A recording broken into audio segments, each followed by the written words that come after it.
พอดครับสวัสดีจ้านะครับก็เข้าไปแล้วเนาะสำหรับเลขพุ่มเจ้าทีเลขค่ะเพิ่นให้249ออก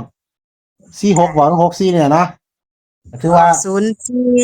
046ค่ะโอ้ออกตัวกลับเนาะแต่ผู้ใดว่าเขาลงให้เนาะเด้จ้าเขาลงให้อยู่นะครับมีที่ผู้เพิ่นตามเปิดคงจะได้เนาะค่ะครับขอบคุณหแต่ว่าบัดนี้ลายๆเด้อถ้าผู้ใดได้มื้อนี้จ้าครับมันสิบ่ตรงปานใดดอกแต่ว่าเขากลับไปอยู่ทานมีผู้รับก็สิได้อยู่ดอกเนาะครับเป็นพ่อดันก็ได้ยินว่าได้ลาวไปอีกติ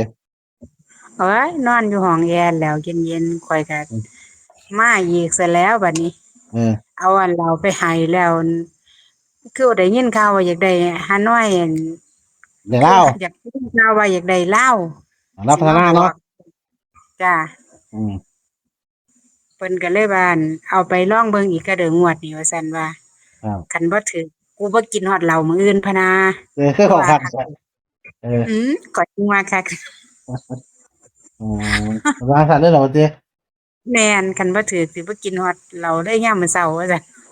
เออหรือว่าตัวได้เราเป็นพ่อน่ะ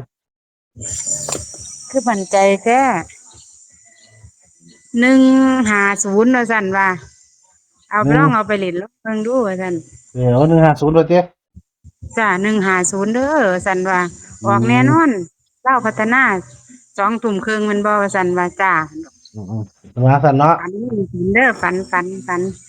เอาไปลองเบิ่งเนาะฝันเนาะครับว่าได้เป็นจ้ะนั่นเด้เพิ่นฝันนะครับเพิ่นอุ้มเพิ่นซุ่นเพิ่นไว้ว่าแต่ว่ารัแล้วเนาะกเนาะบอกว่าจ้ะโอเคเด้อไอ้เคยเด้อครับคุณออกมา150เนาะครับครับสวัสดีครับ